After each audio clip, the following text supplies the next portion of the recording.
આવી મહિલાઓ તમારા માટે ખૂબ સારી સાબિત થાય છે. મુકેશે મહિલાઓની કેટલીક આદતો તેમના જીવન માટે જ નહીં પરંતુ પરિવાર માટે પણ સારી સાબિત થાય છે. આવી આદત છે વાત વાત પર રડવું. આચાર્ય ચાણક્યએ પોતાના નીતિશાસ્ત્રમાં પરિવાર સાથે જોડાયેલી ઘણી મહત્વપૂર્ણ વાતો કહી છે. જો કોઈ વ્યક્તિ ચાણક્ય નીતિમાં દર્શાવેલા આ વસ્તુઓને અપનાવે તો તેનું ઘર સ્વર્ગ બની શકે છે. તેમણે તેમના નીતિશાસ્ત્રમાં સ્ત્રીઓ વિશે પણ ઘણું લખ્યું છે. ચાણક્ય નીતિમાં જણાવવામાં આવ્યું છે કે કેવા પ્રકારની મહિલાઓ પરિવાર માટે ખૂબ જ શુભ સાબિત થાય છે.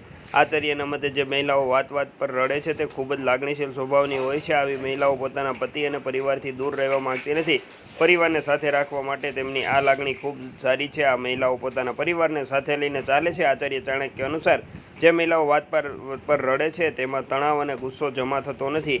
આ તેમને રોગોથી પણ બચાવે છે. તેમજ તે કંઈ પણ ધ્યાનમાં રાખતી નથી અને લોકોને ઝડપથી માફ કરી દે છે. આચાર્ય ચાણક્ય કહે છે કે એવી ઘણી સ્ત્રીઓ હોય છે જે ભૂલ કર્યા વગર પણ રડવા લાગે છે. આવી સ્ત્રીઓ ખૂબ જ કોમળ હૃદયની હોય છે. તેમનામાં મમતા ઠાસી ઠાસીને ભરેલી હોય છે. આચાર્ય ચાણક્ય કહે છે કે જે સ્ત્રીઓ રડે છે તે ક્યારેય કોઈનું દિલ તોડતી નથી. તેઓ હંમેશા બીજાની લાગણીઓનું ધ્યાન રાખે છે. જો કોઈ તેમની સાથે ખરાબ વર્તન કરે તો પણ તેને પ્રેમ કરવાનું ચાલુ રાખે છે.